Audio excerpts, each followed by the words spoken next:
Understanding idiomatic expressions. Jump someone's bones.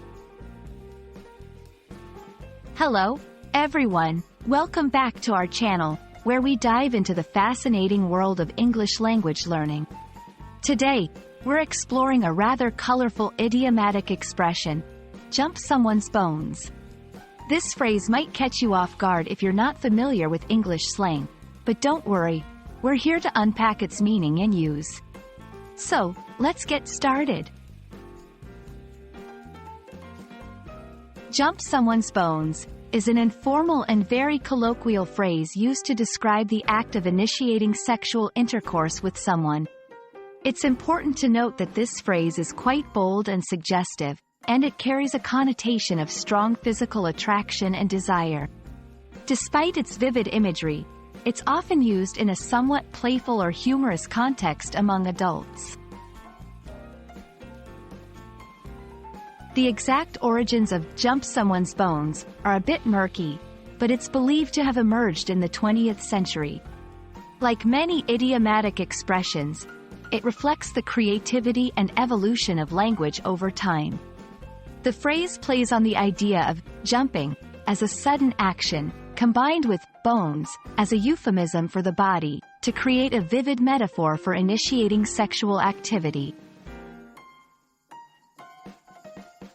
Understanding the context in which to use jump someone's bones is crucial, as it is not appropriate for formal situations or conversations with people you're not very familiar with.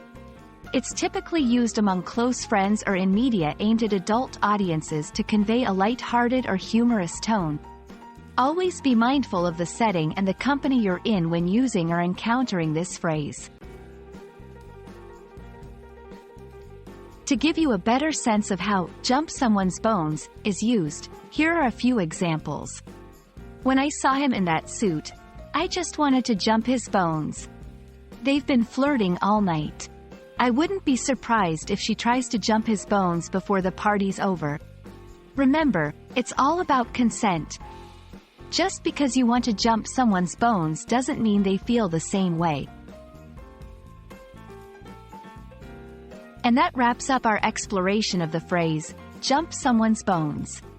We hope this video has not only expanded your English vocabulary but also highlighted the importance of understanding the context and connotations of idiomatic expressions.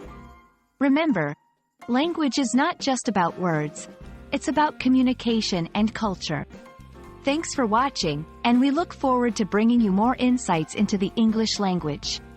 Happy learning!